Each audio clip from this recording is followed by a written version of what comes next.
Hey YouTube, and thank you for watching Junkworks Garage.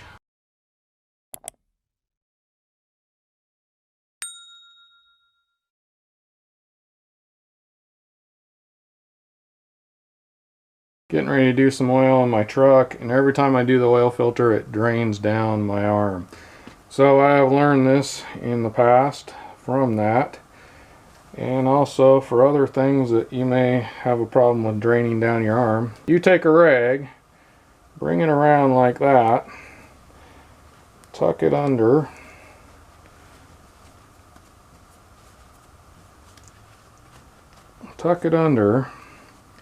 and if you got enough room anyway to stick your arm up in there as you're doing it, this will catch most of the drips, which is nice. It doesn't end up all down your arm and in this spot that you can never get clean, or this spot that you always miss cleaning.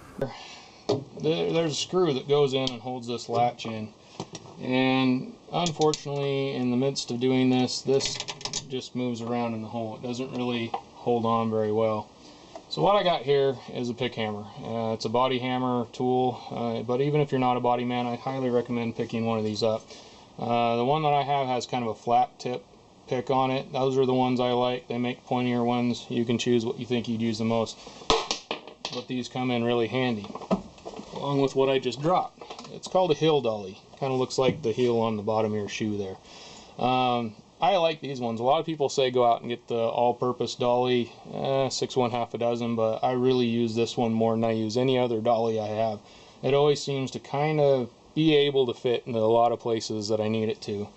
And what we're going to do is use this dolly back here to back it up. Roll your window up, because if you drop this down in there, that could really damage some stuff here. I can get back here. There we go. See there. Try actually looking behind something. So I've got behind here, got a pretty good purchase on it. Hopefully you can all see this. And I'm just going to go right around the edges here. And I'm not getting very good purchase. There we go. Alright. There, that's much better. And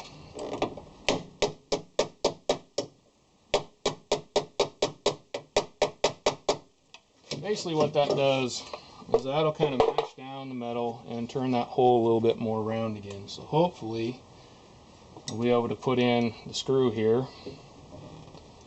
Yeah, and see it's even cutting new threads. Now it's not perfect. It's a little wobbly, but not near as bad as it was before. I'll be able to put that in, and I'll be able to, it'll hold something now. I'll be able to tighten that up and use that hole. I got a screw on the bottom down here that is pretty stuck, and I don't want to strip it out.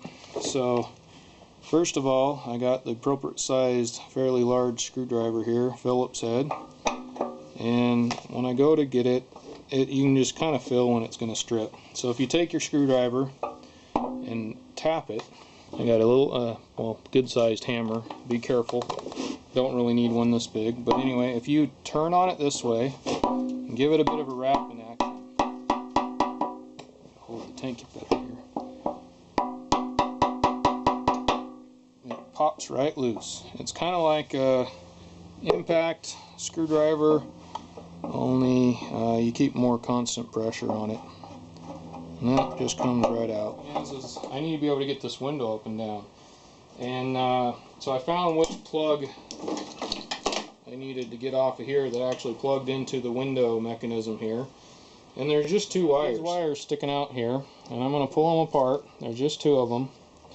And what I'm going to do to get this window up is actually use my Harbor Freight jumper box for charging up for jumping batteries. I got the jumper box all hooked up. I did have to hook the ground to the red one here to get it to go up, and then I'm just going to touch the white one here.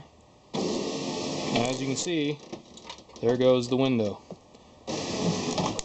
But I put my hammer handles down there, and most of them fit right down inside. So what I did is took and cut it to a specific cut it, and I actually put a notch in it.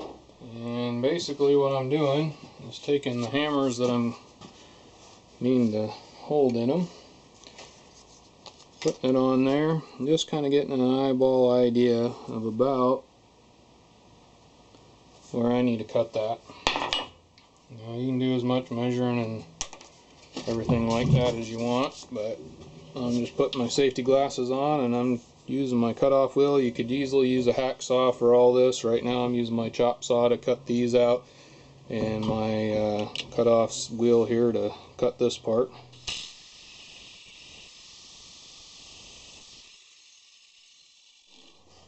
And that should, in theory, hold this a little bit more off. So I'm going to start. This is where you worry about your own safety. You can take a piece of sandpaper and sand this all nice. Right now I'm just going to use this. Then we'll take sandpaper, put it on the edge here, just kind of finish it off, make sure there's nothing, no sharp edges where it'll cut you or ding up your hammer when you stick it in there. Then stick it on the wall, that should hold in there. Those hold all my hammers quite nicely. I ended up having to use the metal piece there for that one. It was just too big. And I use these. I didn't have to cut these because I can pull these in and out pretty easily right there. The ones on the top I had to, cut them so I can just bring them out easier. And then down here, I didn't cut any of these. These are all my body hammers and things like that. I can just pull these in and out fairly easy. If I find that I'm having too much difficulty, I'll just chop those down. They're pretty easy to take off and on. But I got those all the way across there. I did have to cut that one because it didn't want to make it in and out very easy. But pretty nice way of holding hammers. I think it looks a lot nicer than just throwing a screw up there. And kind of gives you a place to put them. What we got here, you got the back side basically of the magnet and the stronger side of the magnet. And what I have here is I have a screwdriver that no longer has any magnetism to it. So what I'm going to do is take the stronger side of the magnet, the side that was actually attached to the cone of the speaker, and I'm going to take and just drag my screwdriver right across there. And do it again. There you go. That magnetized it.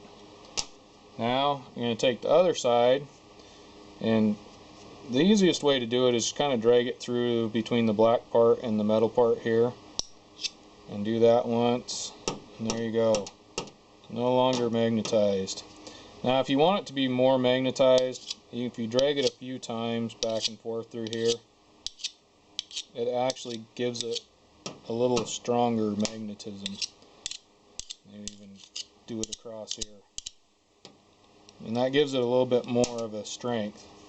But on the same hand, it may take a little bit longer, there we go, to make it so it's not magnetized. Thanks for watching Junk Works Garage, where I'm proud to say I'm a jack of all and master of none. You all have a good one.